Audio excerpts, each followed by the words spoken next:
सतनाम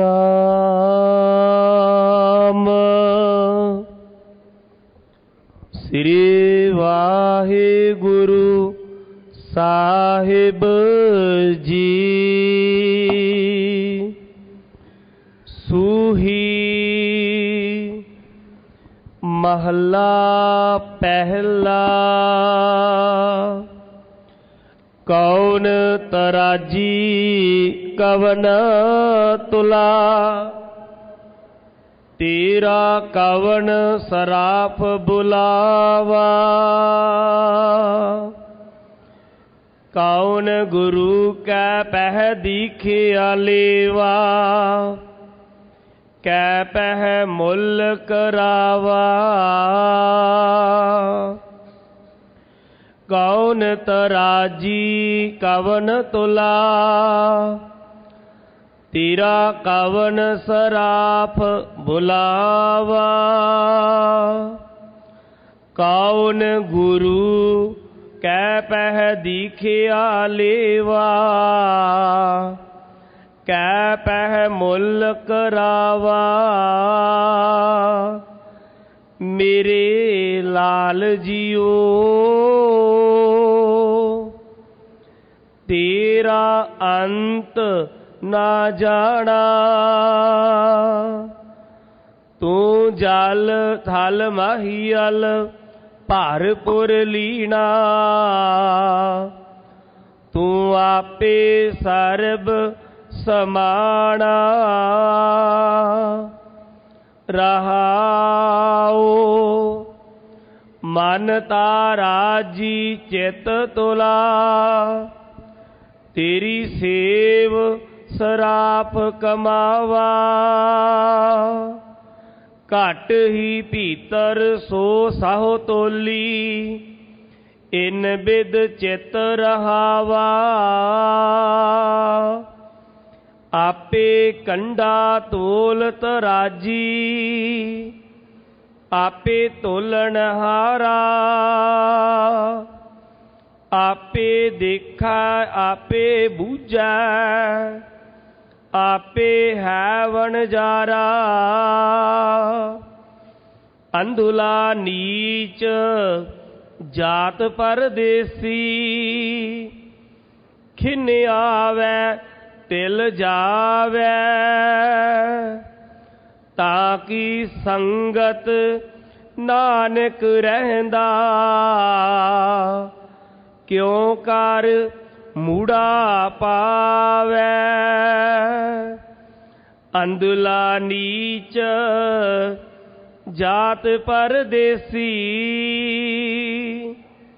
खिन आवे तिल जावे। ताकि संगत नानक रहंदा, क्यों कर मूड़ा पावे। वाहिगुरु जी का खालसा, वाहिगुरु जी की फतेह। वाहिगुरु साहब जी।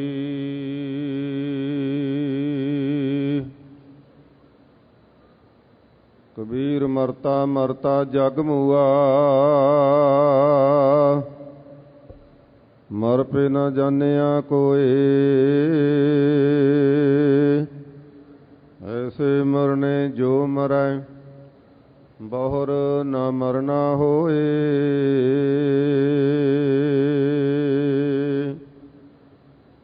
गगन दमामा बाजियो, परियो निशाने काओ।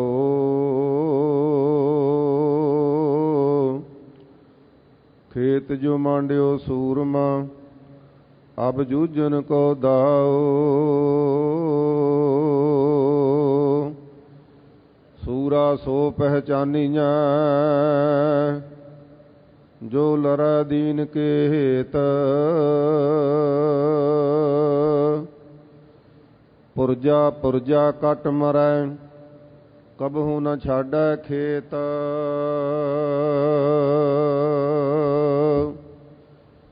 हे राव हे सस हे करना निद, ਮੇਰੀ ਅਬੈ ਬੇਨਤੀ ਸੁਨ ਲੀਜੈ ਔਰ ਨਾ ਮੰਗਤ ਹੋ ਤਮ ਤੁਮ ਤੇ ਕਛ ਚਾਹਤ ਹੋ ਚਿਤ ਮੈਂ ਸੋਈ ਕੀਜੈ ਸਤਰਨ ਸਿਉ ਅਤਿ ਰਣ ਭੀਤਰ ਜੂਝ ਮਰਉ ਤੋ ਸਾਚ ਭਤੀਜੈ ਸੰਤ ਸਹਾਈ ਸਦਾ ਜਗ ਮਾਹੇ ਕਿਰਪਾ ਕਰ ਸਿਆਮੇ ਹੈ ਬਰ ਦੀਜੈ ਬਾਣੀ ਗੁਰੂ ਗੁਰੂ ਹੈ ਬਾਣੀ ਵਿੱਚ ਬਾਣੀ ਅੰਮ੍ਰਿਤ ਸਾਰੇ ਗੁਰਬਾਣੀ ਕਹੈ ਸੇਵਕ ਜਨ ਮਾਨੈ ਪਰ ਤਖ ਗੁਰੂ ਨਿਸਤਾਰੇ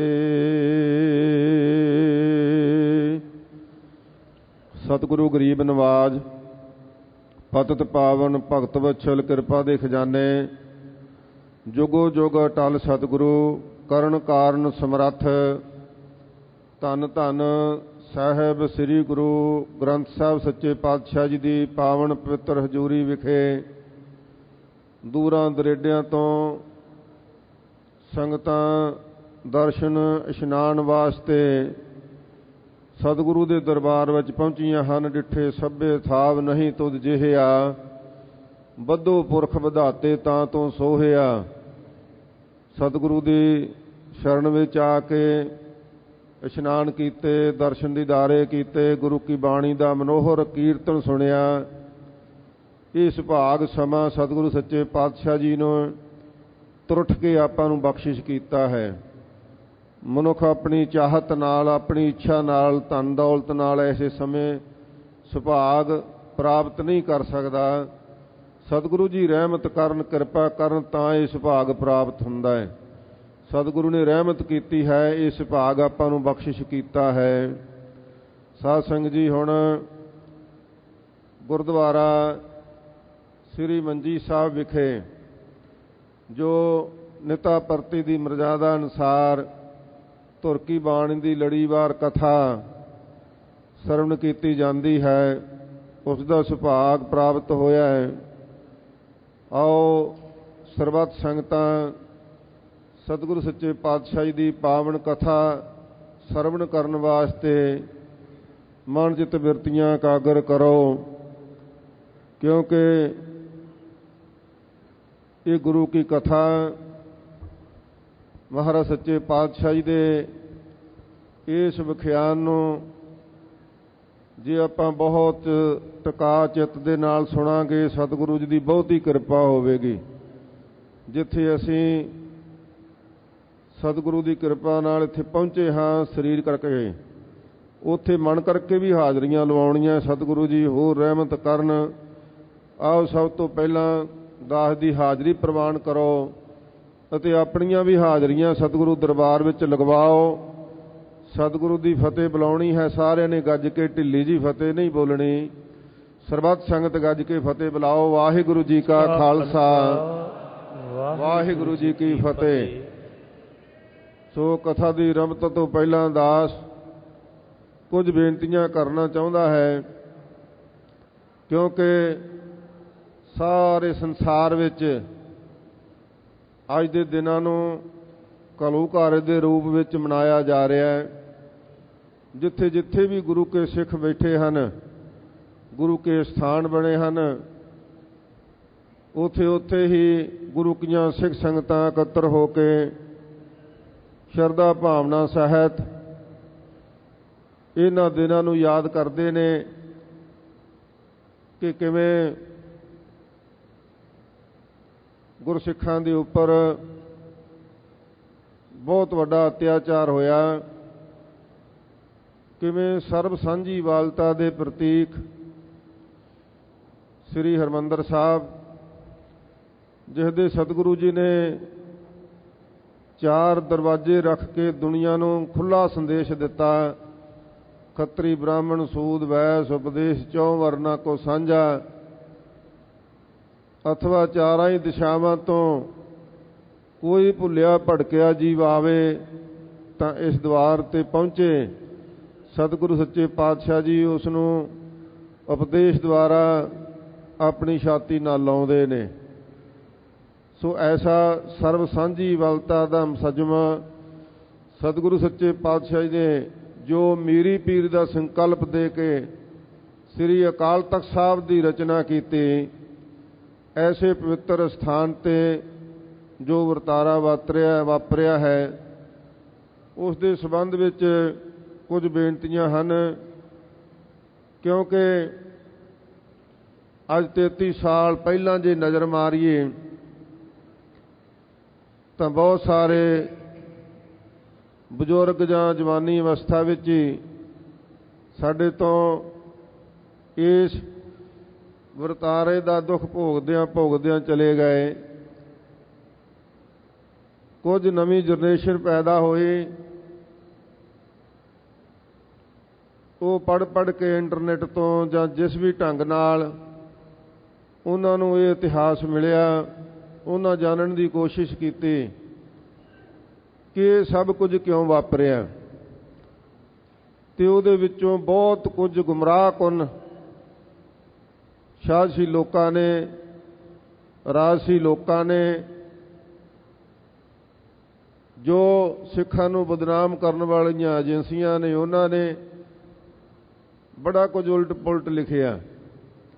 ਇਸ ਲਈ ਦਾਸ ਸੰਖੇਪ ਵਿੱਚ ਕੁਝ ਬੇਨਤੀਆਂ ਕਰਨਾ ਚਾਹੁੰਦਾ ਹੈ, ਕਿਉਂਕਿ ਇਸ ਧਰਮ ਦੇ ਬਾਨੀ ਧੰਨ ਗੁਰੂ ਨਾਨਕ ਸਾਹਿਬ ਸੱਚੇ ਪਾਤਸ਼ਾਹ ਜੀ ਨੇ ਆਉਂਦਿਆਂ ਸਾਰ ਹੀ ਜੋ ਸਾਨੂੰ ਪੈਗਾਮ ਦਿੱਤਾ, ਹੁਕਮ ਕੀਤਾ, ਉਹ ਅਸਲ ਵਿੱਚ ਪਰਿਪੂਰਨ ਹੁਕਮ ਨੂੰ ਤਾਮੀਲ ਕਰਨ ਵਾਸਤੇ ਹੀ, ਲਾਗੂ ਕਰਨ ਵਾਸਤੇ ਹੀ ਸਤਿਗੁਰੂ ਸੱਚੇ ਪਾਤਸ਼ਾਹ ਜੀ ਨੇ 10 ਰੂਪ ਧਾਰਨ ਕੀਤੇ।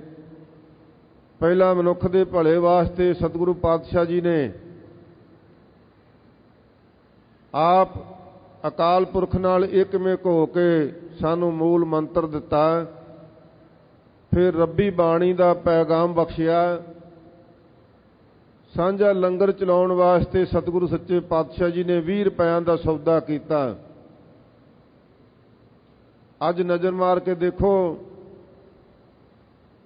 ਧੰਨ ਗਰੀਬ ਨਵਾਜ ਸਤਿਗੁਰੂ ਦਾ ਜੋ ਸੰਦੇਸ਼ ਸੀ, ਸਿੱਖਾਂ ਨੇ ਕਿੱਡੀ ਸਿੱਦਤ ਦੇ ਨਾਲ ਇਸ ਨੂੰ ਸਾਂਭਿਆ ਹੋਇਆ ਹੈ। ਦੁਨੀਆ ਦੇ ਵਿੱਚ ਕਿਤੇ ਸੁਨਾਮੀ ਲਹਿਰਾਂ ਆ ਜਾਣ, ਕਿਤੇ ਭੁਚਾਲ ਆ ਜਾਵੇ, ਕਿਤੇ ਕੋਈ ਭੀੜ ਪੈ ਜਾਵੇ, ਇਹ ਗੁਰੂ ਕੇ ਸਿੱਖ ਹਰ ਥਾਂ ਤੇ ਆਪ ਅਖਿਆਈ ਝੱਲ ਕੇ ਵੀ ਉਸ ਗੁਰੂ ਨਾਨਕ ਸਾਹਿਬ ਸੱਚੇ ਪਾਤਸ਼ਾਹ ਦੀ ਬਖਸ਼ੀ ਦਾਤ ਨੂੰ ਛੱਡਦੇ ਨਹੀਂ, ਉੱਥੇ ਪਹੁੰਚਦੇ ਹਨ, ਗੁਰੂ ਕਾ ਲੰਗਰ ਵਰਤਾਉਂਦੇ ਨੇ, ਫਿਰ ਬਿਨਾਂ ਕਿਸੇ ਭਿੰਨ ਭੇਦ ਤੋਂ। ਇਹ ਨਹੀਂ ਕਿ ਉਹ ਲੰਗਰ ਕੇਵਲ ਸਿੱਖਾਂ ਨੂੰ ਹੀ ਦਿੱਤਾ ਜਾਂਦਾ, ਨਹੀਂ, ਸਭ ਨੂੰ, ਬਲਕਿ ਨਾਲ ਕੋਈ ਦੁਖੀ ਹੈ, ਉਸ ਨੂੰ ਕੋਈ ਦਵਾਈ ਦੀ ਲੋੜ ਹੈ, ਉਹ ਵੀ ਦਿੱਤੀ ਜਾਂਦੀ ਹੈ।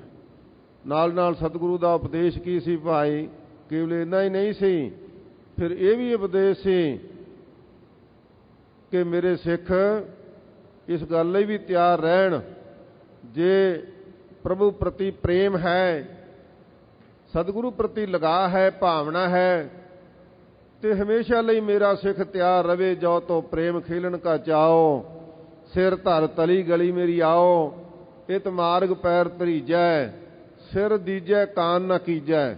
ਫਿਰ ਗੁਰਬਾਣੀ ਨੇ ਸੰਦੇਸ਼ ਦਿੱਤਾ, ਜੇ ਜੀਵੈ ਪਤ ਲੱਥੀ ਜਾਏ, ਸਭ ਹਰਾਮ ਜੇਤਾ ਕਿਛ ਖਾਏ। ਗੁਰੂ ਕੇ ਸਿੱਖ ਨੂੰ ਇੱਕ ਨਸੀਹਤ ਦਿੱਤੀ। ਮੈਂ ਇੱਕ ਹੋਰ ਵਿਚਾਰ ਬੇਨਤੀ ਕਰਨਾ ਚਾਹੁੰਦਾ ਹੈ, ਇਹ ਧੰਨ ਗੁਰੂ ਗ੍ਰੰਥ ਸਾਹਿਬ ਦੀ ਬਾਣੀ ਕੇਵਲ ਸਿੱਖਾਂ ਲਈ ਨਹੀਂ, ਇਹ ਤੇ ਸਾਡੀ ਖੁਸ਼ਕਿਸਮਤੀ ਹੈ ਕਿ ਸੇਵਾ ਸੰਭਾਲ ਦਾ ਸੁਭਾਗ ਸਾਨੂੰ ਸਿੱਖ ਕੌਮ ਨੂੰ ਮਿਲਿਆ ਹੋਇਆ, ਨਹੀਂ ਤੇ ਸਭ ਧਰਮਾਂ ਲਈ ਸਤਿਗੁਰੂ ਪਾਤਸ਼ਾਹ ਜੀ ਨੇ ਸਾਂਝਾ ਉਪਦੇਸ਼ ਬਖਸ਼ਿਆ ਹੈ। ਮਨੁੱਖਤਾ ਮਾਤਰ ਦੇ ਭਲੇ ਲਈ, ਅਥਵਾ ਸਤਿਗੁਰੂ ਤੇ ਇਹ ਤੋਂ ਵੀ ਅੱਗੇ ਪਸ਼ੂ ਪ੍ਰੇਤ ਮੁੱਧ ਕੋ ਤਾਰੇ, ਪਾਹਣ ਪਾਰ ਉਤਾਰੇ, ਨਾਨਕ ਦਾਸ ਤੇਰੀ ਸਰਨਾਈ ਸਦਾ ਸਦਾ ਬਲਿਹਾਰੇ। ਇਹ ਤੇ ਸਤਿਗੁਰੂ ਦੀ ਬਾਣੀ ਸਰਬ ਦੀ ਕਲਿਆਣ ਵਾਸਤੇ ਰਚੀ ਗਈ ਹੈ। ਰਹੋ ਵਿਚਾਰ, ਅੱਗੇ ਸਤਿਗੁਰੂ ਪਾਤਸ਼ਾਹ ਜੀ ਨੇ ਇਸ ਧਰਤੀ ਦੇ ਉੱਪਰ ਹਰੀ ਮੰਦਰ ਵਰਗੇ ਪਵਿੱਤਰ ਸਥਾਨ ਸਿਰਜੇ, ਤਰਨ ਤਾਰਨ ਵਰਗੇ ਪਵਿੱਤਰ ਤੀਰਥ ਬਣਾ ਦਿੱਤੇ, ਗੋਇੰਦਵਾਲ ਸਾਹਿਬ ਵਰਗੀਆਂ ਬੌਲੀਆਂ ਲਾਤੀਆਂ ਜਿੱਥੇ ਤਪ ਕਰਨ ਨਾਲ, ਪੁੱਠੇ ਲਮਕਣ ਦੇ ਨਾਲ, ਹੱਠ ਕਰਨ ਦੇ ਨਾਲ ਇਹ 84 ਦਾ ਗੇੜਾ ਨਹੀਂ ਸੀ ਨਾ ਛੁੱਟਦਾ। ਸਤਿਗੁਰੂ ਪਾਤਸ਼ਾਹ ਜੀ ਨੇ ਇਸ ਕਲਯੁਗ ਦੇ ਵਿੱਚ ਸੁਖੈਨ ਰਸਤਾ ਕੱਢ ਦਿੱਤਾ। ਅੱਜ ਵੀ ਗੁਰੂ ਕੇ ਸਿੱਖ ਬੇਅੰਤ ਇਸ ਤਰੀਕੇ ਨੂੰ ਅਪਣਾਉਂਦੇ ਨੇ। 84 ਪੌੜੀਆਂ ਵਾਲੀ ਬੌਲੀ ਮਹਾਰਾਜ ਨੇ ਬਣਾਈ ਕਿ ਹਰ ਪੌੜੀ ਦੇ ਉੱਪਰ ਜਪਜੀ ਸਾਹਿਬ ਦਾ ਪਾਠ ਕਰੋ, ਬੌਲੀ ਦੇ ਵਿੱਚ ਇਸ਼ਨਾਨ ਕਰੋ, ਫਿਰ ਦੂਸਰੀ ਪੌੜੀ ਦੇ ਉੱਪਰ ਜਪਜੀ ਸਾਹਿਬ ਦਾ ਸੰਪੂਰਨ ਪਾਠ ਕਰੋ, ਫਿਰ ਬੌਲੀ ਸਾਹਿਬ 'ਚ ਇਸ਼ਨਾਨ ਕਰੋ। ਲੋਕ ਅੱਜ ਇਸ ਨੂੰ ਕਰਮਕਾਂਡ ਕਹਿ ਲੈਣ, ਪਖੰਡ ਕਹਿ ਲੈਣ, ਪਰ ਇਹ ਪ੍ਰਤੱਖ ਗੁਰੂ ਕੇ ਕਰਨੀ ਵਾਲੇ ਨਾਮ ਰਸੀਏ ਮਹਾਂਪੁਰਖਾਂ ਨੇ ਇਹ ਜਾਚਾਂ ਦਸੀਆਂ ਹੋਈਆਂ ਭਾਈ। ਸੋ ਇਹ ਸਤਿਗੁਰੂ ਪਾਤਸ਼ਾਹ ਜੀ ਨੇ ਸਾਡੇ ਤੇ ਰਹਿਮਤਾਂ ਕਰਕੇ ਇਹੋ ਜਿਹੀਆਂ ਬੌਲੀਆਂ ਸਿਰਜੀਆਂ। ਫਿਰ ਪੰਗਤ ਤੇ ਸੰਗਤ ਦੀ ਸਾਂਝ ਤੋਰੀ, ਕੋਈ ਗਰੀਬ ਆਵੇ, ਕੋਈ ਅਮੀਰ ਆਵੇ, ਸਭ ਨੂੰ ਸਤਿਗੁਰੂ ਪਾਤਸ਼ਾਹ ਜੀ ਨੇ ਪੰਗਤ ਵਿੱਚ ਬੈਠ ਕੇ ਲੰਗਰ ਛਕਣ ਦੀ ਖੁੱਲ੍ਹ ਦੇ ਦਿੱਤੀ। ਕਿਸੇ ਜਾਤੀ ਦਾ ਫਰਕ ਨਹੀਂ, ਕਿਸੇ ਜਾਤੀ ਦਾ ਫਰਕ ਨਹੀਂ, ਕਿਸੇ ਗਰੀਬ ਤੇ ਅਮੀਰ ਦਾ ਫਰਕ ਨਹੀਂ। ਫਿਰ ਅੱਗੇ ਆਓ, ਧੰਨ ਗੁਰੂ ਪੰਚਮ ਪਾਤਸ਼ਾਹ ਜੀ, ਮੈਂ ਬੇਨਤੀ ਤਾਂ ਕੀਤੀ ਹੈ ਸਾਧ ਸੰਗਤ ਕਿ ਜਦੋਂ ਜੂਨ 1984 ਸਾਡੇ ਤੇ ਵਾਪਰਿਆ ਤੇ ਧੰਨ ਗੁਰੂ ਅਰਜਨ ਸਾਹਿਬ ਸੱਚੇ ਪਾਤਸ਼ਾਹ ਜੀ ਦਾ ਸ਼ਹੀਦੀ ਪੁਰਬ ਜਾਣ ਬੁੱਝ ਕੇ ਜ਼ਾਲਮ ਲੋਕਾਂ ਨੇ ਚੁਣਿਆ ਕਿ ਜੇ ਸਿੱਖਾਂ ਨੂੰ ਸਬਕ ਸਿਖਾਉਣਾ ਹੈ ਤਾਂ ਵੱਡੀ ਗਿਣਤੀ ਦੇ ਵਿੱਚ ਸਿੱਖ ਸੰਗਤਾਂ ਜਦੋਂ ਇਕੱਤਰ ਹੋਈਆਂ ਹੋਣਗੀਆਂ ਉਦੋਂ ਇਹਨਾਂ ਨੂੰ ਇਹ ਸਬਕ ਸਿਖਾਇਆ ਜਾਏਗਾ। ਰਹੋ ਵਿਚਾਰ, ਅੱਗੇ ਵਿਚਾਰ ਕਰਾਂਗੇ। ਸਾਧ ਸੰਗਤ ਫਿਰ ਸਤਿਗੁਰੂ ਪਾਤਸ਼ਾਹ ਪੰਚਮ ਪਾਤਸ਼ਾਹ ਜੀ ਦੇ ਉੱਪਰ ਜੋ ਸਿੱਖੀ ਦਾ ਫਿਲਾਸਫੀ ਸੀ, ਸਿਧਾਂਤ ਸੀ, ਉਹਨੂੰ ਅਪਣਾਉਂਦਿਆਂ ਹੋਇਆਂ ਜੇ ਇੱਥੇ ਖੁਸਰੋ ਆਇਆ, ਉਹਨੇ ਵੀ ਗੁਰੂ ਘਰ ਵਿੱਚੋਂ ਲੰਗਰ ਛਕਿਆ, ਪ੍ਰਸ਼ਾਦ ਲਿਆ, ਚਲਿਆ ਗਿਆ। ਇਹ ਤਾਦਕ ਇਹਨਾਂ ਹੀ ਗੱਲਾਂ ਨੂੰ ਉਲਟ ਸਮਝ ਕੇ ਤੇ ਜੇ ਧੰਨ ਗੁਰੂ ਗ੍ਰੰਥ ਸਾਹਿਬ ਦੀ ਬਾਣੀ ਕਿਸੇ ਧਰਮ ਵਿੱਚ ਕੋਈ ਧਾਰਮਿਕ ਵਿਅਕਤੀ ਬੁਰਾਈ ਤੱਕ ਪਹੁੰਚ ਗਿਆ, ਉਹਨੂੰ ਡਾਂਟ ਪਾਈ ਹੈ, ਉਹਨੂੰ ਸਮਝਾਇਆ ਹੈ ਕਿ ਭਾਈ ਤੇਰਾ ਧਰਮ ਇਹ ਨਹੀਂ ਕਹਿੰਦਾ, ਉਹ ਭਾਵੇਂ ਇਸਲਾਮ ਧਰਮ ਹੋਵੇ, ਈਸਾਈ ਹੋਵੇ, ਸਿੱਖ ਧਰਮ ਹੋਵੇ, ਸਭ ਨੂੰ ਮਹਾਰਾਜ ਸੱਚੇ ਪਾਤਸ਼ਾਹ ਜੀ ਨੇ ਕਿਹਾ ਕਿ ਪਖੰਡ ਦਾ ਇੱਥੇ ਰੱਤੀ ਮਾਤਰ ਵੀ ਸਥਾਨ ਨਹੀਂ ਹੈ। ਪਖੰਡ ਤੋਂ ਰਹਿਤ ਹੋ ਕੇ ਗੁਰੂ ਕਾ ਸਿੱਖ ਹਰ ਧਰਮ ਦਾ ਵਿਅਕਤੀ ਆਪਣੇ ਕਰਮ ਨੂੰ ਕਮਾਵੇ। ਇਹਨਾਂ ਗੱਲਾਂ ਨੂੰ ਵੀ ਉਲਟ ਸਮਝ ਕੇ ਮੌਕੇ ਦੀਆਂ ਹਕੂਮਤਾਂ ਕੋਲੇ ਉਹ ਤੁਹਮਤਾਂ ਲਾਈਆਂ ਗਈਆਂ। ਧੰਨ ਸਤਿਗੁਰੂ ਪਾਤਸ਼ਾਹ ਗਰੀਬ ਨਵਾਜ ਨੇ ਸ਼ਾਂਤਮਈ ਸ਼ਹਾਦਤਾਂ ਦਿੱਤੀਆਂ। ਤਤੀਆਂ ਤਵੀਆਂ ਤੇ ਬੈਠੇ, ਐਨ ਗਰਮ ਗਰਮ ਰੇਤਾਂ ਸੀਸ ਵਿੱਚ ਪਵਾਇਆ, ਉਬਲਦੀਆਂ ਦੇਗਾਂ ਵਿੱਚ ਬੈਠ ਗਏ, ਪਰ ਸੀ ਤੱਕ ਨਹੀਂ ਉਚਾਰੇ। ਬਲਕਿ ਉਪਦੇਸ਼ ਕੀ ਦਿੱਤਾ, ਨਾ ਕੋ ਮੇਰਾ ਦੁਸ਼ਮਨ ਰਹਿਓ, ਨਾ ਹਮ ਕਿਸਕੇ ਬੈਰਾਈ।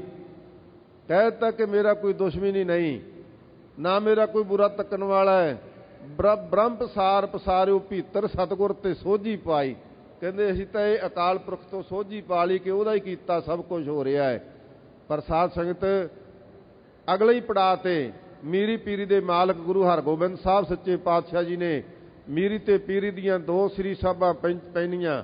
ਇਸ ਦਾ ਵੀ ਕਾਰਨ ਸੀ ਕਿ ਗੁਰੂ ਕੀ ਸਾਧ ਸੰਗਤ ਇਹ ਨਾ ਸਮਝੇ ਕਿ ਕਰਨ ਕਾਰਨ ਹਾਰ ਸਮਰੱਥ ਸਤਿਗੁਰੂ ਜਿਨ੍ਹਾਂ ਪ੍ਰਥਾਏ ਭੱਟਾਂ ਨੇ ਪ੍ਰਤੱਖ ਅਕਾਲ ਪੁਰਖ ਦਾ ਸਰਗਨ ਸਰੂਪ ਕਿਹਾ ਗੁਰੂ ਅਰਜਨ ਸਾਹਿਬ ਸੱਚੇ ਪਾਤਸ਼ਾਹ ਜੀ ਨੂੰ।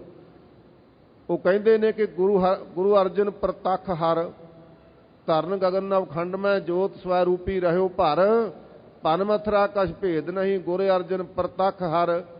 ਤੇ ਪ੍ਰਤੱਖ ਗੁਰੂ ਤਤੀਆਂ ਤਵੀਆਂ ਦੇ ਤਸੀਹੇ ਕਿਉਂ ਝੱਲਦਾ ਹੈ? ਇਹ ਫਿਕਰ ਦੂਰ ਕਰਨ ਵਾਸਤੇ ਮੀਰੀ ਪੀਰੀ ਦੀਆਂ ਸ੍ਰੀ ਸਾਹਿਬਾਂ ਪੈਣੀਆਂ, ਫੌਜਾਂ ਇਕੱਠੀਆਂ ਕੀਤੀਆਂ।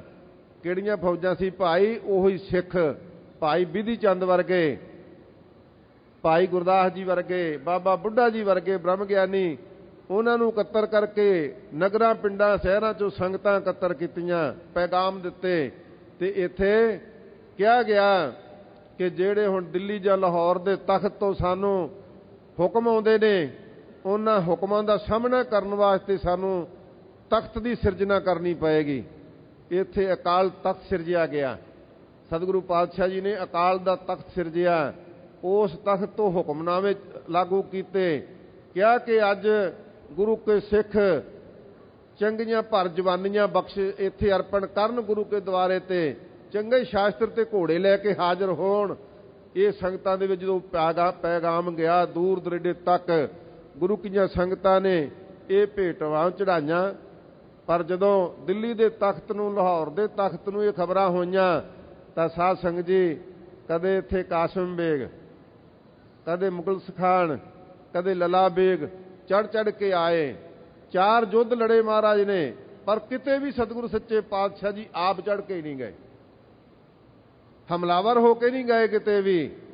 पर जदों चढ़ के आए कि इस तख्त नूं मिटा देंगे, साडे तख्त के बराबर कोई तख्त नहीं हो सकता। पर साध संगत जदों इत्थों तक चढ़ के आउण दीआं स्कीमां बणीआं, तहईए कीते।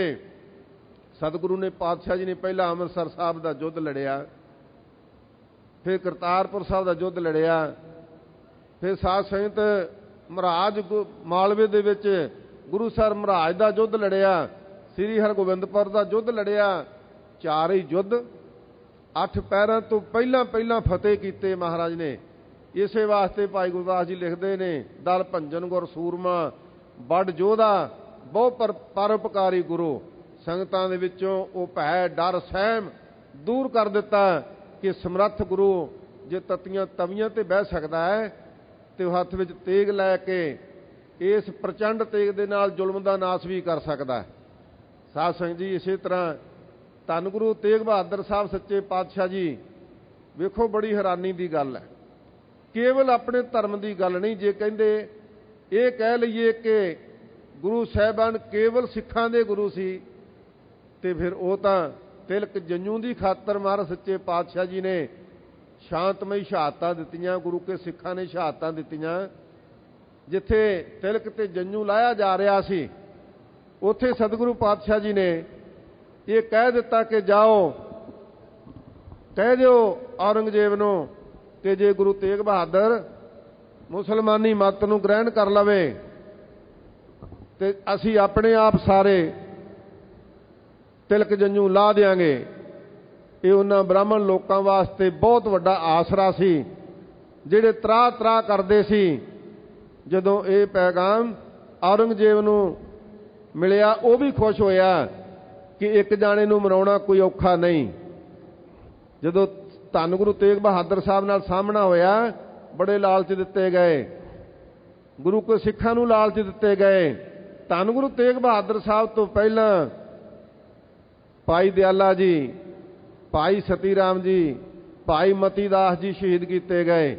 धन गुरु तेग बहादुर साहब सच्चे पातशाह जी ने आप शहादत दे के इस हिंद की डुबदी बेड़ी नूं बन्ने लाया। फिर कलगीधर पातशाह गुरु गोबिंद सिंह पास जदों भाई जैता जी आनंदपुर साहब पहुँचते हैं शरीर लैके, ते दिल्ली के हालात पुछते ने, ते सतगुरु पातशाह जी नूं कहा गया, सतगुरु जी दिल्ली विच सिख ते बड़े सन पर लुकदे छिपदे रहे, कोई सामने आउण दी हिम्मत नहीं सी करदा, जुल्म दी इन्नी तेज रफ्तार सी। महाराज कहंदे कोई गल नहीं, भाई जैतिया पहले तो उहनूं छाती नाल लाया, रंगरेटा गुरु का बेटा कह के सत्कारिया, ते फिर क्या इहो जिहा पंथ सजाऊंगा, इहो जिहा खालसा पंथ पैदा करो कि वो छुपेगा नहीं, वो लखां च खड़ा पछाणिया जाएगा। सतगुरु पातशाह जी ने फिर खंडी की धार चों 5 प्यारे साजे, 5 सिखां दे सिर लए, सिर वढ़ के महाराज सच्चे पातशाह जी ने धड़ां तो अलग कीते, फिर सरजीत किया, खंडे का अमृत छकाया, संपूर्ण 5 बाणियां पढ़ियां ते उन्हां दी काया कल्प कर दित्ती। यह कौन है? मेरे 5 प्यारे है, 5 प्यारे, यह है मेरा खालसा, खालसा मेरो रूप है खास, खालसे मैं करूं निवास, खालसा मेरा सज्जन सूरा, खालसा मेरा सतगुर पूरा, खालसा मेरी जान की जान, खालसा मेरो पिंड प्राण, जब लग खालसा रहे न्यारा, तब लग तेज दियो मैं सारा, जाबे गह विपरण की रीत, मैं ना करूं इनकी प्रतीत। ये मुढ़ले असूल दे के सतगुरु पातशाह जी ने खालसा साजिया। फिर साजिया ही नहीं, फिर ये आप पहरा दिता। सतगुरु सच्चे पातशाह जी ने पंथ की चढ़ती कला लई, जुल्म का नाश करने लई, बगावतां दा मूँह भन्नण वास्ते सतगुरु ने 14 युद्ध लड़े, जिहदे विच अपना सारा सरबंस, चारे साहिबजादे, मामे ते भूआ दे पुत्र वार के सतगुरु सच्चे पातशाह जी ने सिखां नूं पैगाम दिता, पंथ वसे मैं उजड़ा मन चाओ कनेरा। अथवा तुहानूं सानूं सब नूं महाराज ने छाती नाल ला के बचन कहे गरीब नवाज सतगुरु ने, इन पुत्रन के सीस पर वार दिए सुत चार, चार मूहे तो क्या पया जीवत कई हजार। आ सानूं हजारां नूं अपनी छाती नाल ला के पुत्र बना लिया अपने। ये सतगुरु ही कर सकदे सन। ये गरीब नवाज चोजी प्रीतम तो बिना कोई कर सकदा सी? नहीं सी कर सकदा। इन्ना समा नहीं कि मैं होर विस्तार में जा सकां कि किवें होर वड्डे वड्डे पीर पैगंबरां अवतारां ने पुत्र मोह दे विच धाहां मारियां। रहो विचार, सतगुरु पातशाह जी ने वड्डे पुत्रां दीयां शहादतां ते जकारे छड्डे, छोटे पुत्रां दीयां शहादतां ते काई दे बूहे पुट के कहा कि हुण जुल्म राज दी जड़ पट्टांगे। साध संगत जी, ऐसा गुरु, ऐसे गुरु दे लड़ लगे आ आपां। अज ध्यान मारो कि इस पवित्र श्री हरमंदर दे उपर जालम लोकां दी नज़र बार बार क्यों आउंदी आ?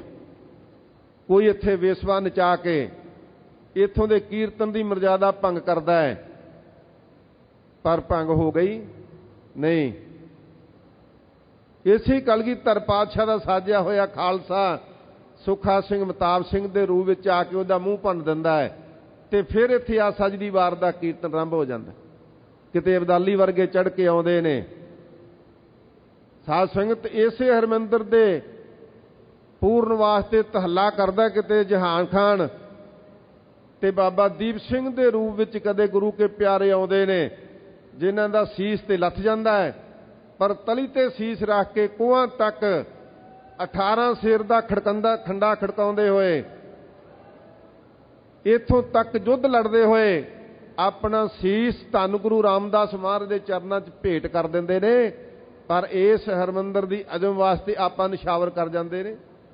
कदे इत्थे अबदाली दीयां फौजां चढ़दियां केवल 30 ਸਿੰਘਾਂ दे नाल दमदमी टकसाल दे दूसरे जथेदार बाबा गुरबख्श सिंह जी अकाल तख्त साहिब वाली स्थान ते महान युद्ध लड़दे ने। केवल 30 ਸਿੰਘ दुश्मनां दे छक्के छड़ा दिंदे ने। इहदी अजम वास्ते की कुछ नहीं होया, ते बार बार ही इत्थे नज़र क्यों आउंदी है? क्योंकि एक स्थान सिखां दा केंद्रीय स्थान सतगुरु ने स्थापित कर दिता। इतिहास बड़ा लंबा है। जदों इत्थे जकरिया वर्गियां दा समा आया, इत्थे मस्से वर्गियां दा समा आया, करफ्यू ला दिते जांदे सी कि सिख इत्थे आके इशनान ना करन। ऐसा भी इतिहास है। एक माई आ रही है ते पहरेदार पुछदे ने, माता किधर जा रही हैं? करफ्यू लगा होया है। कहंदे मैं गुरु रामदास दे सरोवर विच इशनान करना है। ते कहंदे मां तू ते मरना ही है, आ छोटा जिहा बच्चा भी मरवाएगी? उन्हें कहा नहीं वीरो, इस बच्चे नूं मैं गुरु हरमंदर साहब दे सरोवर विच इशनान कराउणा ते मेरी ये भी तमन्ना है, ते जे इस भावना तहत गुरु दे दर्शन दीदारियां दी भावना दे तहत ये मेरा पुत्र उस स्थान ते शहीद भी हो जाएगा ते मैं अपनी कुख नूं सफली समझांगी। इहो जे सिख जिन्हां वास्ते एडा वड्डा ये मुबारक स्थान है श्री हरमंदर साहब, ते इहदे ते फिर 1984 दे विच फिर नज़र इत्थे ही आई। मैं थोड़ा जिहा होर पिछे जाना चाहना है, क्योंकि जिन्हां दी खातर बहुत वड्डे भरम भुलेखे पाए गए। वो 20वीं सदी के महान जरनैल संत बाबा जरनैल सिंह जी खालसा दमदमी टकसाल के 14वें जथेदार कई तरीकों के नाल उन्हां नूं खत्म करन दा तहैया किया गया। क्यों? क्योंकि दमदमी टकसाल के 13वें जथेदार सचखंड वासी संत बाबा करतार सिंह जी खालसा जी ने ललकार के गुरु डंब नूं बहुत वड्डी पद्धर ते लताड़िया सी। सतगुरु के हुक्म अनुसार बहुत जल्दी वो इस संसार विचों साडे कोलों चले गए, ते इन्हां पंथ दुखी साजिशां ने ये महसूस किया, अपने आप में बड़ी वड्डी भुल कीती कि हुण संत बाबा करतार सिंह खालसा जी नहीं रहे ਤੇ ਹੁਣ ਕੋਈ ਐਸਾ ਵਿਅਕਤੀ ਨਹੀਂ ਜੋ ਸਾਨੂੰ ਰੋਕ ਸਕੇ। ਫਿਰ ਉਹ ਸਾਜ਼ਿਸ਼ਾਂ ਦੇ ਵਿੱਚ ਸਰਗਰਮ ਹੋ ਕੇ ਸਾਡੇ ਸਥਾਨ ਨੂੰ ਇੱਥੇ ਆ ਕੇ ਵੰਗਾਰਿਆ। ਹਲੇ 77 ਅਗਸਤ ਦੇ ਵਿੱਚ ਸੰਤ ਬਾਬਾ ਕਰਤਾਰ ਸਿੰਘ ਜੀ ਖਾਲਸਾ ਇਸ ਦੁਨੀਆ ਤੋਂ ਜਾਂਦੇ ਨੇ ਅਤੇ ਸੰਤ ਬਾਬਾ ਜਰਨੈਲ ਸਿੰਘ ਜੀ ਖਾਲਸਾ ਦਮਦਮੀ ਟਕਸਾਲ ਦੇ ਮੁਖੀ ਬਣਦੇ ਨੇ।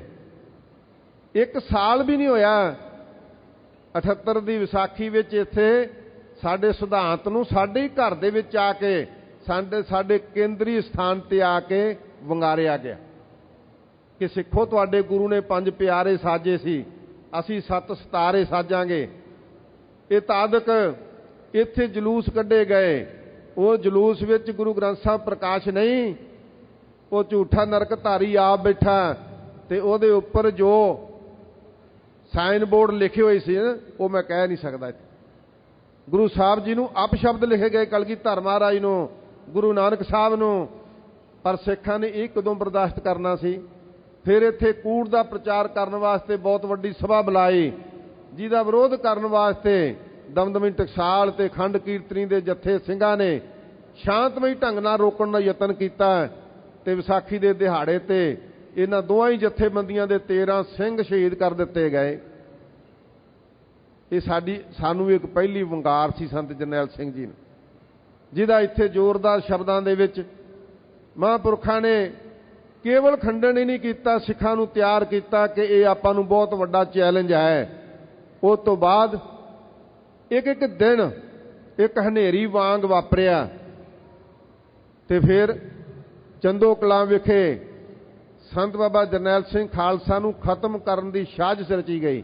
ਕਾਰਨ ਕੀ ਸੀ ਕਿ ਹਿੰਦ ਸਮਾਚਾਰ ਸਮੂਹ ਦੇ ਐਡੀਟਰ ਨੂੰ ਕਤਲ ਕਰ ਦਿੱਤਾ ਗਿਆ। ਉਹਦੇ ਵਿੱਚ ਦੋਸ਼ੀ ਪਾਇਆ ਗਿਆ ਆਪਣੇ ਆਪ ਇਹਨਾਂ ਨੇ ਕਿ ਇਹ ਸੰਤ ਜਰਨੈਲ ਸਿੰਘ ਨੇ ਕਰਵਾਇਆ ਹੈ।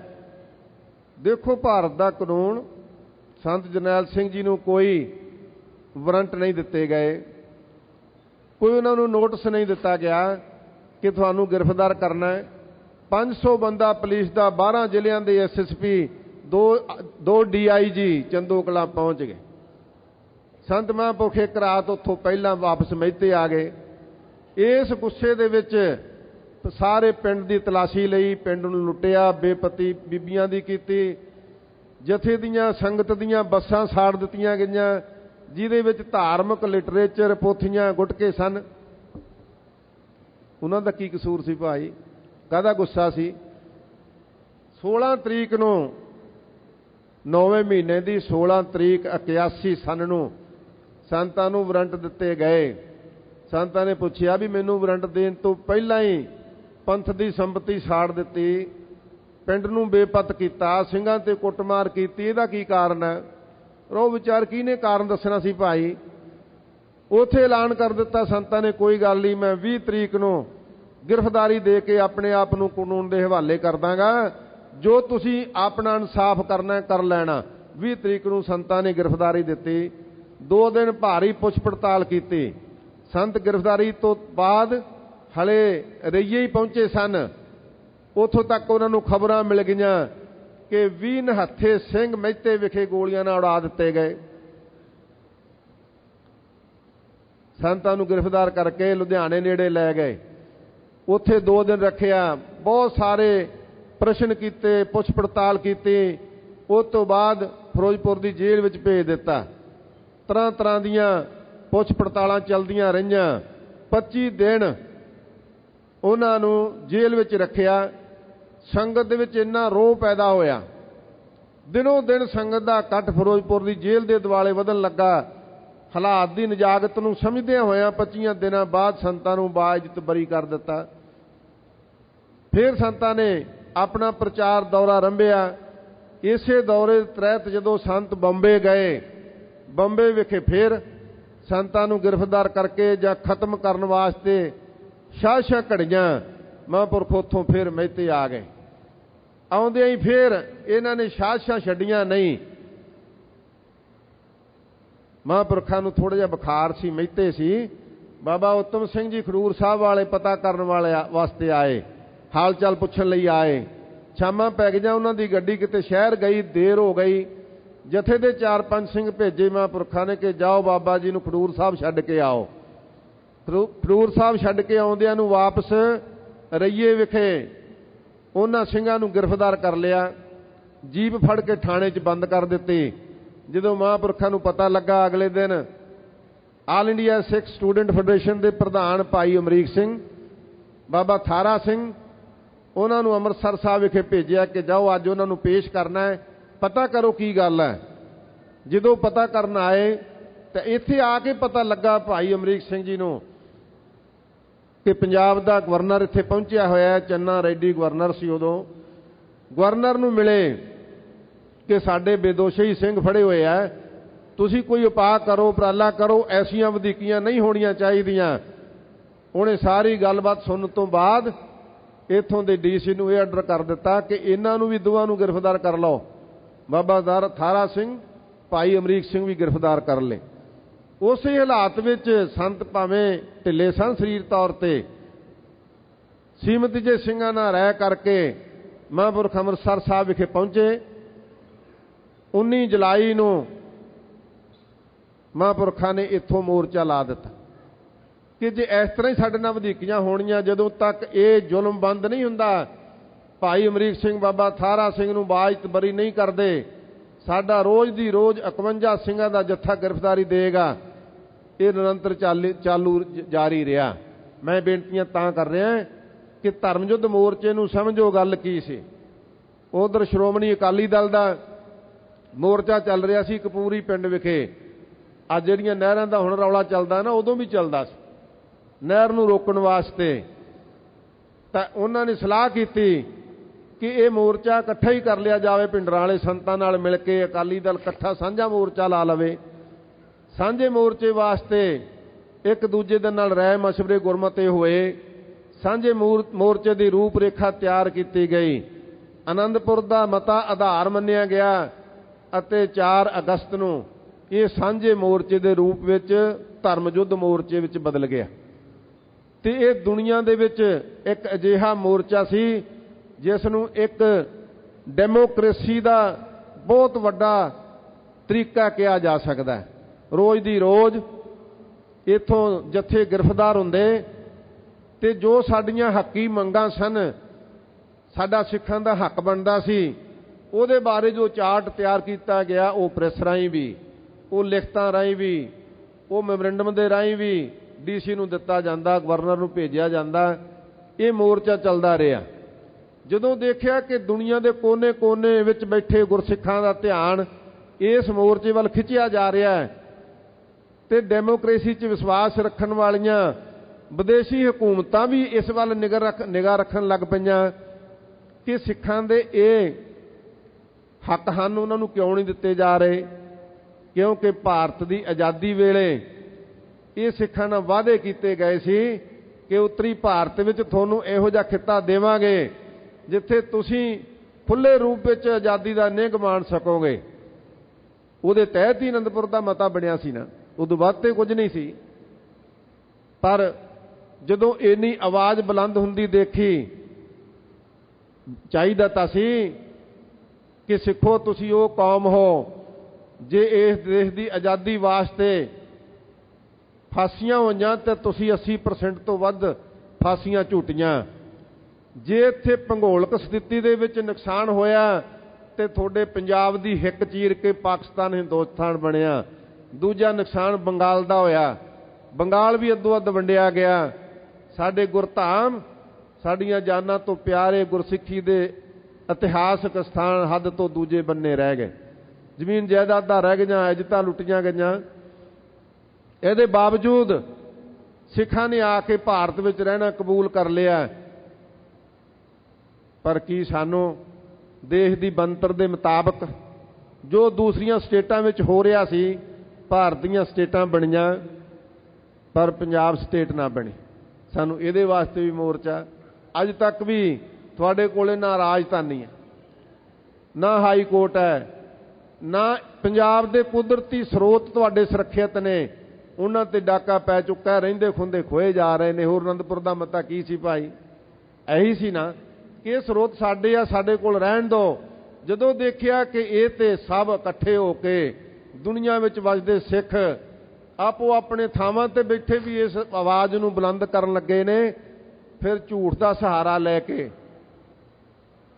ਇੱਥੇ ਮੋਰਚਾਬੰਦੀ ਕਰ ਲਈ, ਕਰਫਿਊ ਲਾ ਦਿੱਤਾ ਤੇ ਦਿਨੋਂ ਦਿਨ ਇਹੋ ਜਿਹਾ ਝੂਠਾ ਪ੍ਰਚਾਰ ਸ਼ੁਰੂ ਕੀਤਾ ਕਿ ਇਸ ਧਰਮ ਯੁੱਧ ਮੋਰਚੇ ਦੇ ਵਿੱਚੋਂ ਕੁਝ ਗੈਰ ਕਾਨੂੰਨੀ ਕਾਰਨਾਮੇ ਹੋ ਰਹੇ ਨੇ।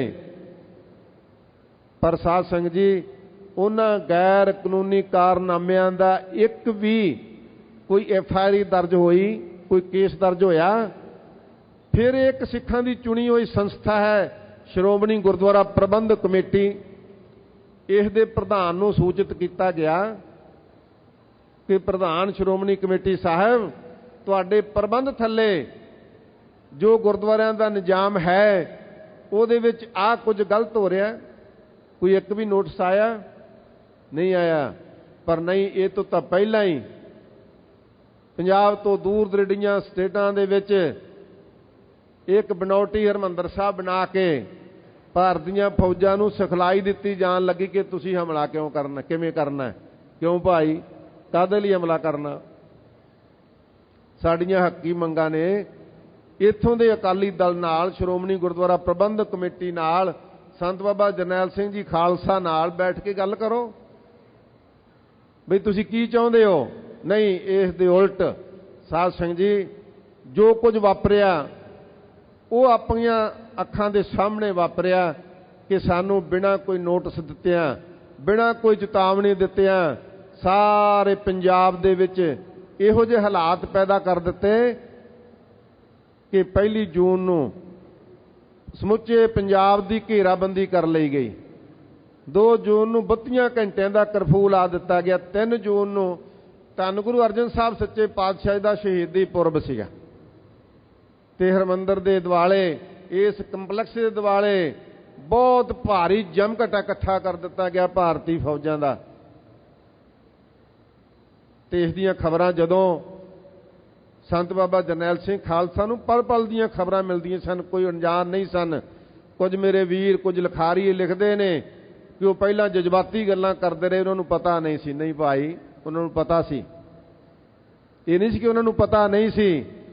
ਪਰ ਜਦੋਂ ਇੱਥੇ ਜਨਰਲ ਸ਼ਵੇਕ ਸਿੰਘ ਨੇ, ਭਾਈ ਅਮਰੀਕ ਸਿੰਘ ਨੇ ਸੰਤਾਂ ਨੂੰ ਰਾਏ ਪੁੱਛੀ ਕਿ ਹੁਣ ਆਪਾਂ ਨੂੰ ਕੀ ਕਰਨਾ ਚਾਹੀਦਾ ਹੈ, ਮਹਾਂਪੁਰਖਾਂ ਦੇ ਬਾਣੀ ਪੜੋ, ਵੱਧ ਤੋਂ ਵੱਧ ਬਾਣੀ ਪੜੋ।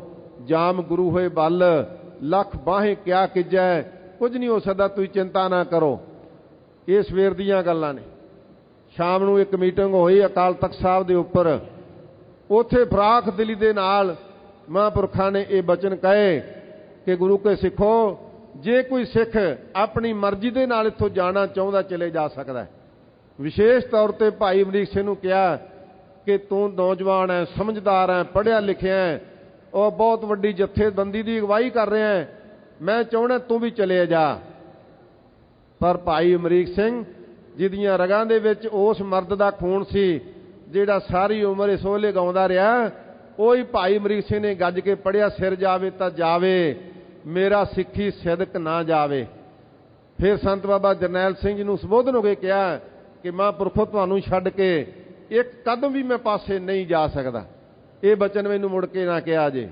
ਫਿਰ ਸੰਤ ਬਾਬਾ ਜਰਨੈਲ ਸਿੰਘ ਜੀ ਉਹਨੇ ਸਿੰਘਾਂ ਨੂੰ, ਜਿਹੜੇ 200 ਦੇ ਕਰੀਬ ਸਿੰਘ ਸਨ, ਉਹਨਾਂ ਨੂੰ ਸੰਬੋਧਨ ਹੋ ਕੇ ਬੋਲੇ, ਗਗਨ ਦਮਾਮਾ ਬਾਜਿਓ ਪਰਿਓ ਨਿਸ਼ਾਨੇ ਘਾਓ, ਖੇਤ ਜੋ ਮਾਂਡਿਓ ਸੂਰਮਾ ਅਬ ਜੂਝਨ ਕੋ ਦਾਓ, ਸੂਰਾ ਸੋ ਪਹਿਚਾਨੀਆਂ ਜੋ ਲੜਾ ਦੀਨ ਕੇ ਹੇਤ, ਪੁਰਜਾ ਪੁਰਜਾ ਕੱਟ ਮਰੈ ਕਬੂ ਨਾ ਛਾੜੈ ਖੇਤ। ਸਿੰਘੋ, ਅਸੀਂ ਕਿਸੇ ਤੇ ਹਮਲਾਵਰ ਹੋ ਕੇ ਜਾਣਾ ਨਹੀਂ, ਪਹਿਲਾਂ ਗੋਲੀ ਚਲਾਉਣੀ ਨਹੀਂ, ਪਹਿਲਾਂ ਕਿਸੇ ਤੇ ਵਧੀਕੀ ਨਹੀਂ ਕਰਨੀ। ਪਰ ਫਿਰ ਵੀ ਇਸ ਪਵਿੱਤਰ ਸਥਾਨ ਤੇ ਕੋਈ ਜੁੱਤੀਆਂ ਜੋੜਿਆਂ ਸਮੇਤ ਅੰਦਰ ਵੜਨ ਦੇ ਤਹਈਆ ਕਰੇਗਾ ਤੇ ਫਿਰ ਆਪਾਂ ਆਪ ਆਪਣੇ ਢੰਗ ਦੇ ਨਾਲ ਗੁਰੂ ਕੇ ਖਾਲਸੇ ਦੇ ਬਣਾਏ ਅਸੂਲ ਦੇ ਮੁਤਾਬਕ ਉਹਨੂੰ ਜਵਾਬ ਦੇਣਾ ਹੈ। ਇਹਦੇ ਤੇ ਭਾਈ ਜਰਨਲ ਸ਼ਵੇਕ ਸਿੰਘ ਜਿਹਦਾ ਇੱਕ ਆਪਣਾ ਨਿਵੇਕਲਾ ਇਤਿਹਾਸ ਹੈ, ਉਸ ਮਰਦ ਬਹਾਦਰ ਨੇ ਜਿਹਨੇ ਭਾਰਤ ਦੀ ਅਜ਼ਮਤ ਦੀ ਖਾਤਰ ਆਪਣੇ ਆਪ ਨੂੰ ਕਈ ਵਾਰ ਜੋਖਮ ਵਿੱਚ ਪਾਇਆ ਸੀ। ਭਾਰਤ ਦੀਆਂ ਸਰਹੱਦਾਂ ਪਾਰ ਕਰਕੇ ਵੀ ਮੁਕਤੀ ਬਹਿਣੀ ਵਰਗੀਆਂ ਫੋਰਸਾਂ ਬਣਾ ਕੇ ਬਹੁਤ ਵੱਡੇ ਉਹਨੇ ਮਨਸੂਬੇ ਬਣਾ ਕੇ ਇੱਕ ਭਾਰਤ ਦੇ ਲਈ ਨਵੇਂ ਨਿਸ਼ਾਨ ਗੱਡੇ ਸਨ। ਚਾਹੀਦਾ ਸੀ ਉਸ ਨੂੰ ਪਰਮਵੀਰ ਚੱਕਰ ਦਿੱਤਾ ਜਾਂਦਾ, ਪਰ ਇੱਕ ਜਲਾਲਤ ਭਰੀ ਤਰੀਕੇ ਦੇ ਨਾਲ ਉਸ ਨੂੰ ਨੌਕਰੀ ਚੋਂ ਕੱਢਿਆ ਗਿਆ। ਉਸ ਦੀ ਛਾਤੀ ਵਿੱਚ ਇੱਕ ਉਹ ਵੀ ਦਰਦ ਸੀ ਕਿ ਮੈਂ ਇੰਨਾ ਕੁਝ ਕੀਤਾ ਤੇ ਮੇਰੇ ਨਾਲ ਆ ਵਾਪਰਿਆ। ਪਰ ਜਦੋਂ ਉਹਨੂੰ ਪਤਾ ਲੱਗਾ ਕਿ ਸੰਤ ਬਾਬਾ ਜਰਨੈਲ ਸਿੰਘ ਜੀ ਖਾਲਸਾ ਸਿੱਖ ਕੌਮ ਦੇ ਹੱਕਾਂ ਦੀ ਖਾਤਰ ਅਤੇ ਗੁਰਧਾਮਾਂ ਦੀ ਅਜ਼ਮਤ ਦੀ ਖਾਤਰ ਇੱਕ ਬਹੁਤ ਵੱਡਾ ਯੁੱਧ ਲੜ ਲਏ ਨੇ, ਉਹਨੇ ਆਪਣੀਆਂ ਸਮੁੱਚੀਆਂ ਸੇਵਾਵਾਂ ਸੰਤਾਂ ਦੇ ਆ ਕੇ ਇੱਥੇ ਪੇਸ਼ ਕੀਤੀਆਂ। ਤੇ ਉਸ ਦਿਨ 3 ਜੂਨ ਨੂੰ ਸ਼ਾਮ ਨੂੰ ਉਹਨੇ ਵੀ ਕਿਹਾ ਸੰਗਤਾਂ ਨੂੰ ਫਿਕਰ ਨਾ ਕਰਿਓ, ਵੱਡੀਆਂ ਵੱਡੀਆਂ ਜੰਗਾਂ ਵੇਖੀਆਂ ਨੇ, ਬਾਰਡਰਾਂ ਤੇ ਯੁੱਧ ਲੜੇ ਨੇ, ਪਰ ਤੁਸੀਂ ਪਰਵਾਹ ਨਾ ਕਰਿਓ, ਇੰਨਾ ਕੁ ਪ੍ਰਬੰਧ ਮੈਂ ਇੱਥੇ ਕੀਤਾ ਹੋਇਆ ਹੈ, ਜੇ ਕੋਈ ਚੜ੍ਹ ਕੇ ਆਏਗਾ ਉਹ ਮੂੰਹ ਦੀ ਖਾ ਕੇ ਜਾਏਗਾ। ਸਾਧ ਸੰਗਤ ਇਹ 3 ਜੂਨ ਸ਼ਾਮ ਨੂੰ ਜਦੋਂ 4 ਸਪੇਰੇ ਕਰਫਿਊ ਲੱਗ ਚੁੱਕਾ ਸੀ, ਖਬਰਾਂ ਤੇ ਸੈਂਸਰ ਲੱਗ ਚੁੱਕਾ ਸੀ, ਰੇਡੀਓ ਤੇ ਟੈਲੀਵਿਜ਼ਨ ਨੂੰ ਆਪਣੇ ਢੰਗ ਨਾਲ ਵਰਤਿਆ ਜਾ ਰਿਹਾ ਸੀ, ਉਦੋਂ ਬਾਅਦ ਜਦੋਂ ਇੱਥੇ ਵੱਡੇ ਵੱਡੇ ਜਰਨਲ ਫੌਜ ਦੇ 4 ਸਪੇਰੇ ਘੇਰਾ ਪਾ ਕੇ ਖੜੇ ਸਨ, ਉਦੋਂ ਦੀ ਗੱਲ ਹੈ। ਉਦੋਂ ਮਾਰਕ ਟਲੀ ਤੇ ਸਟੀਵ ਜੈਕਬ ਜੋ BBC ਦੇ ਨੁਮਾਇੰਦੇ ਸਨ, ਉਹਨਾਂ ਨੇ ਜਾ ਕੇ ਸੰਤਾਂ ਨੂੰ ਪੁੱਛਿਆ ਹੁਣ ਤੇ ਘੇਰਾ ਹੀ ਪੈ ਗਿਆ, ਪਹਿਲਾਂ ਤੁਸੀਂ ਬੜੀਆਂ ਜਜ਼ਬਾਤੀ ਗੱਲਾਂ ਕਰਦੇ ਰਹੇ ਸੀ, ਹੁਣ ਦੱਸੋ ਕੀ ਬਣੇਗਾ।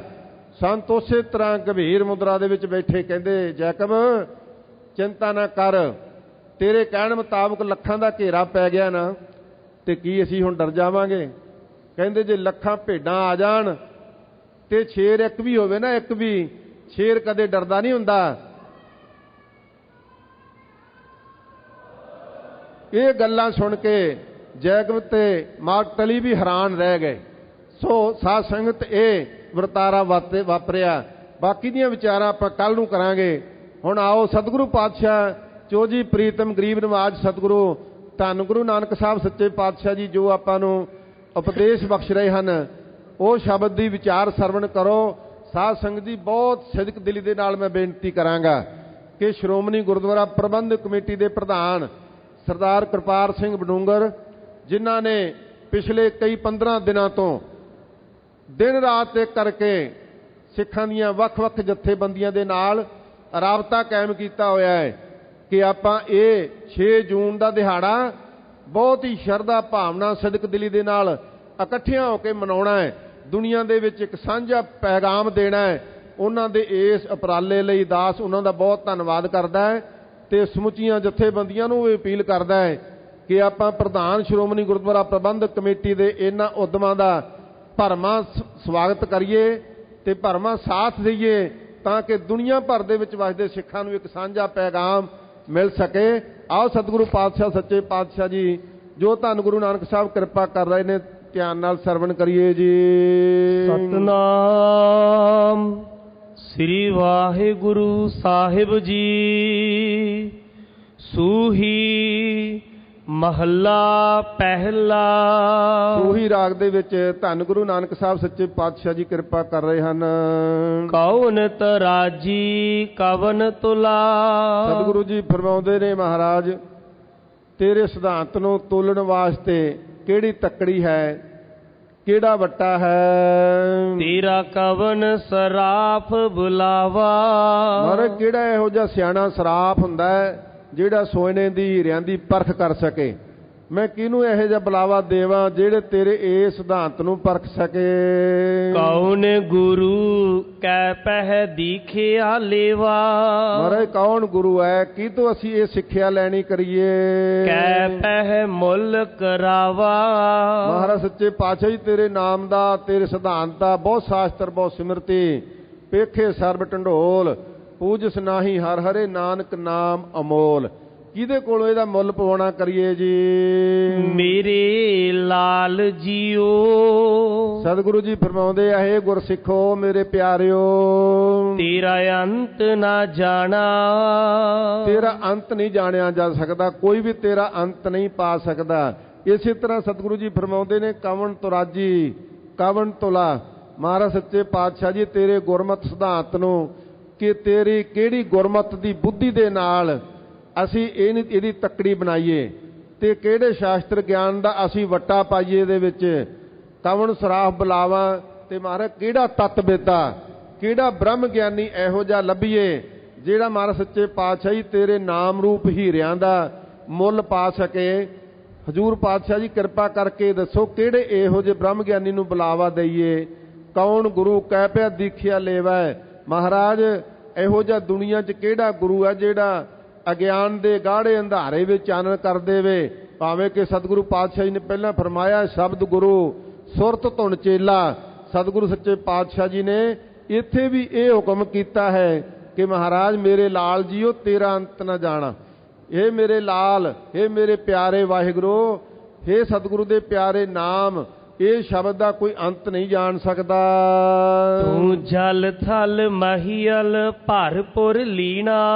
ਕਿਉਂਕਿ ਤੇਰਾ ਅੰਤ ਕੋਈ ਪਾ ਸਕਦਾ ਹੈ ਜੇ ਤੂੰ ਇੱਕ ਥਾਂ ਤੇ ਹੋਵੇ। ਤੂੰ ਤੇ ਸਰਵ ਵਿਆਪਕ ਹੈ।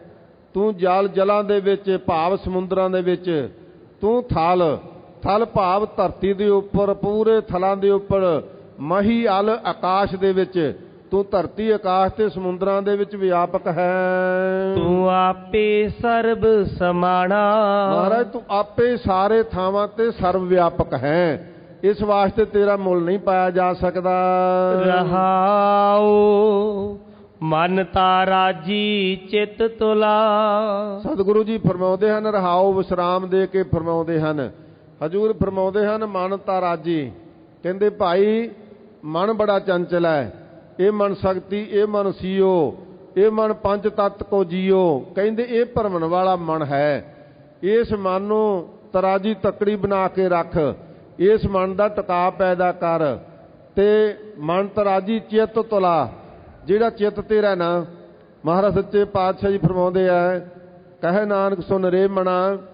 ਹਜ਼ੂਰ ਨੇ ਜਿਹੜੇ ਸ਼ਲੋਕ ਲਿਖੇ ਨਾ ਨੌਵੇਂ ਪਾਤਸ਼ਾਹ ਜੀ ਨੇ, ਉਹਦੇ ਵਿੱਚ ਫਰਮਾਇਆ ਕਿ ਇਸ ਮਨ ਨੂੰ ਨਿਸ਼ਚਲ ਕਰਕੇ, ਚਿੱਤ ਨੂੰ ਟਿਕਾ ਕੇ ਵਾਹਿਗੁਰੂ ਦੇ ਵਿੱਚ ਜੋੜ ਕੇ ਜੇ ਰੱਖੇਗਾ ਨਾ, ਇਹ ਮਨ ਚੰਚਲ ਹੈ ਤੇ ਚਿੱਤ ਦੇ ਵਿੱਚ ਟਿਕਣ ਵਾਲੀ ਚੀਜ਼ ਨਹੀਂ। ਇਸ ਵਾਸਤੇ ਹਜ਼ੂਰ ਫਰਮਾਉਂਦੇ ਨੇ ਕਿ ਸੰਗਤ ਵਿੱਚ ਮਿਲ ਕੇ ਤੂੰ ਪਹਿਲਾਂ ਆਪਣੇ ਮਨ ਨੂੰ ਤਰਾਜੂ ਬਣਾ, ਇਹਦੇ ਵਿੱਚ ਤੋਲਣ ਵਾਸਤੇ ਆਪਣੇ ਚਿੱਤ ਨੂੰ ਟਿਕਾ। ਕਿਉਂਕਿ ਤੇਰਾ ਚਿੱਤ ਟਿਕ ਜਾਏਗਾ, ਇਹ ਸਥਿਤ ਹੋ ਜਾਵੇਗਾ, ਇਹਦਾ ਵੱਟਾ ਬਣਾ ਲਵੇਂਗਾ। ਤੇਰੀ ਸੇਵ ਸਰਾਫ ਕਮਾਵਾ। ਤੇ ਕਹਿੰਦੇ ਫਿਰ ਸਰਾਫ ਕਿਹੜਾ ਹੈ ਜਿਹੜਾ ਇਹਦੀ ਪਛਾਣ ਕਰੇ ਕਿ ਤੂੰ ਅਸਲੀ ਚੀਜ਼ ਨੂੰ ਤੋਲ ਰਿਹਾ। ਕਹਿੰਦੇ ਸੇਵ ਸਰਾਫ ਕਮਾਵਾ। ਆਪਾਂ ਵੇਖਿਆ ਨਾ ਜਿਹੜੀ ਸੇਵਾ ਹੈ ਨਾ, ਉਹਦੇ ਦੀਆਂ ਵੱਡੀਆਂ ਵੱਡੀਆਂ ਪਰਖਾਂ ਹੁੰਦੀਆਂ। ਕਿਤੇ ਗੁਰੂ ਸਾਹਿਬ ਸੱਚੇ ਪਾਤਸ਼ਾਹ ਜੀ ਆਪ ਕੌਲ ਨੂੰ ਪਾਣੀ ਨਾਲੀ ਵਿੱਚ ਸਿੱਟ ਦਿੰਦੇ ਨੇ। ਪੁਰਖਾ ਇਹ ਕੌਲ ਕੱਢੇ ਨੂੰ ਫੇਰ ਸਿੱਟ ਦਿੰਦੇ ਨੇ। ਉਹ ਸੇਵਾ ਭਾਵਨਾ ਪਰਖਣੀ ਚਾਹੁੰਦੇ ਨੇ। ਕਦੇ ਭਾਈ ਮੰਝ ਵਰਗਿਆਂ ਦੀ ਸੇਵਾ ਪਰਖੀ ਗਈ, ਕਦੇ ਗੁਰੂ ਅੰਗਦ ਸਾਹਿਬ ਮਹਾਰਾਜ ਸੱਚੇ ਪਾਤਸ਼ਾਹ ਦੇ, ਗੁਰੂ ਅਮਰਦਾਸ ਜੀ ਦੀ ਸੇਵਾ ਨੂੰ ਪਰਖਿਆ। ਇਹ ਸੇਵਾ ਕਹਿੰਦੇ ਸੇਵ ਤਰਾਜੀ, ਕਹਿੰਦੇ ਸੇਵ ਸਰਾਫ ਬੁਲਾਵਾ। ਕਹਿੰਦੇ ਜਿਹੜੀ ਸੇਵਾ ਕਰਨੀ ਹੈ ਨਾ, ਤੇ ਕਈ ਸਾਖਤ ਜਾਏ ਨਿਵੈ ਗੁਰ ਆਗੇ, ਜੈ ਬਾਏ ਬਹਿ ਘੁਸਲ ਬੁਗਲਾਰੇ, ਜਾਂ ਗੁਰ ਕਹੈ ਉਠੋ ਮੇਰੇ ਭਾਈ।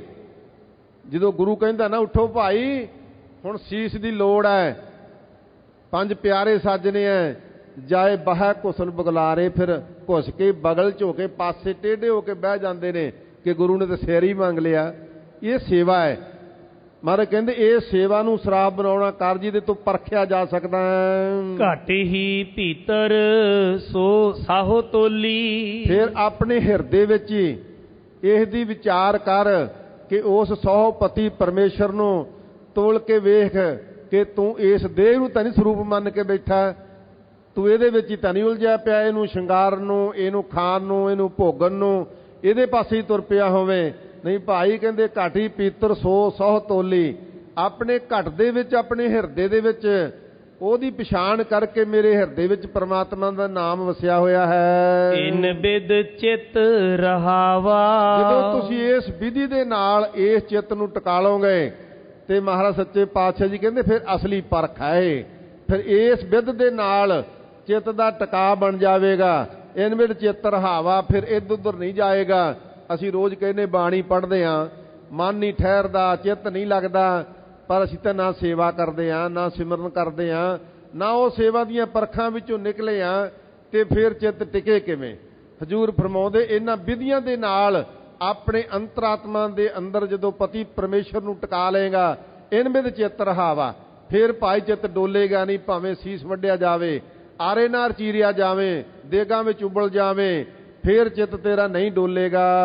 ਆਪੇ ਕੰਡਾ ਤੋਲ ਤਰਾਜੀ। ਫਿਰ ਇਹ ਵੀ ਸੋਚ ਲਏਗਾ ਕਿ ਆਪੇ ਹੀ ਉਹ ਪ੍ਰਭੂ ਪਰਮਾਤਮਾ ਆਪੇ ਹੀ ਕੰਡਾ ਰੂਪ ਹੈ ਤੇ ਆਪੇ ਹੀ ਤੋਲਨਹਾਰਾ ਹੈ ਤੇ ਆਪ ਹੀ ਤਰਾਜੀ ਤਕੜੀ ਰੂਪ ਹੈ। ਆਪੇ ਤੋਲਨਹਾਰਾ।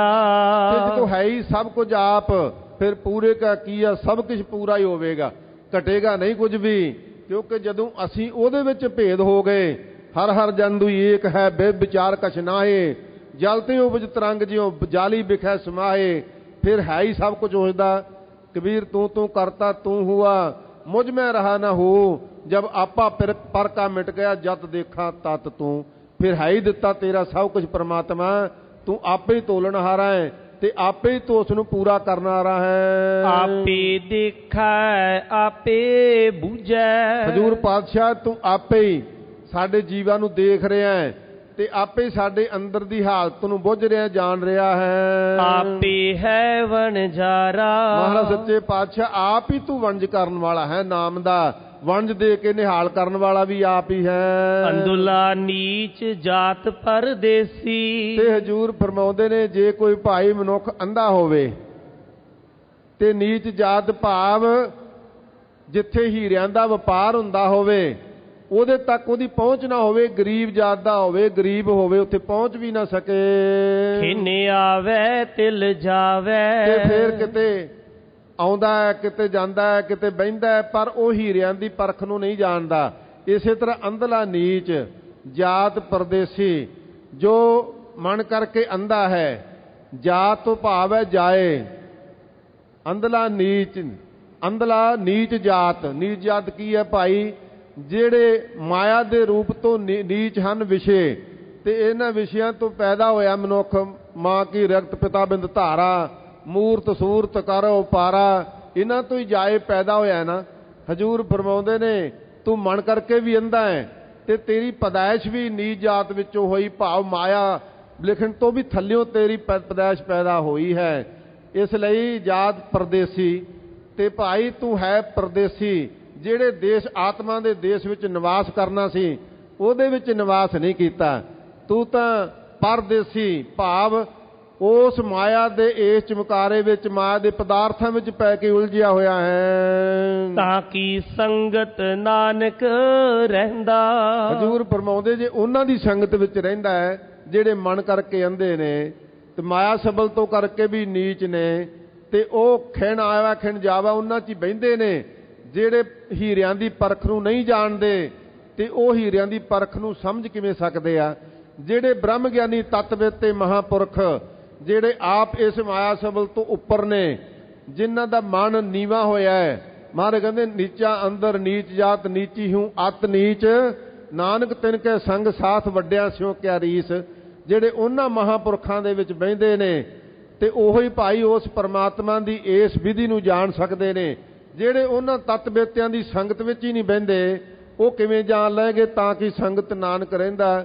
ਜਿਹੜੇ ਭਾਈ ਜਿਨ੍ਹਾਂ ਨੇ ਜੂਏ ਖੇਡਣੇ ਨੇ, ਵਸ਼ੇ ਭੋਗਣੇ ਨੇ, ਬ੍ਰਹਮ ਗਿਆਨੀਆਂ ਦੀ ਸੰਗਤ ਤੋਂ ਦੂਰ ਰਹਿਣਾ ਹੈ, ਮਹਾਂਪੁਰਖਾਂ ਦੀ ਸੰਗਤ ਵਿੱਚ ਜਾਣਾ ਹੀ ਨਹੀਂ, ਜਿਹੜੇ ਇਹੋ ਜੀ ਸੰਗਤ ਵਿੱਚ ਰਹਿੰਦੇ ਨੇ, ਮਹਾਰਾਜ ਕਹਿੰਦੇ ਹਜ਼ੂਰ ਫਰਮਾਉਂਦੇ ਨੇ ਤਾਂ ਕਿ ਸੰਗਤ ਨਾਨਕ ਰਹਿੰਦਾ।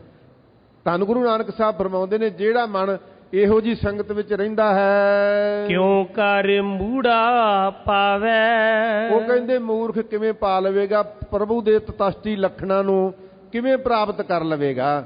ਇਸ ਵਾਸਤੇ ਫਰਮਾਉਂਦੇ ਹਨ ਕਿ ਭਾਈ ਜਿਹੜਾ ਤਤਵਿਅਤਿਆਂ ਦੀ, ਬ੍ਰਹਮ ਗਿਆਨੀਆਂ ਦੀ ਸੰਗਤ ਵਿੱਚ ਰਹਿੰਦਾ ਹੈ, ਜਿਹੜਾ ਮਹਾਂਪੁਰਖਾਂ ਦੀ ਸੰਗਤ ਵਿੱਚ ਸੇਵਾ ਸਿਮਰਨ ਵਿੱਚ ਜੁਟ ਜਾਂਦਾ ਹੈ, ਤਾਂ ਕਿ ਸੰਗਤ ਨਾਨਕ ਰਹਿੰਦਾ। ਜਿਹੜਾ ਉਹਨਾਂ ਦੀ ਸੰਗਤ ਵਿੱਚ ਰਹਿੰਦਾ ਹੈ, ਹਜ਼ੂਰ ਫਰਮਾਉਂਦੇ ਹਨ ਕਿ ਕਿਉਂ ਕਰ ਮੂੜਾ ਪਾਵੈ, ਤੇ ਉਹ ਕਹਿੰਦੇ ਭਾਈ ਉਹ ਮੂਰਖਤਾਈ ਨੂੰ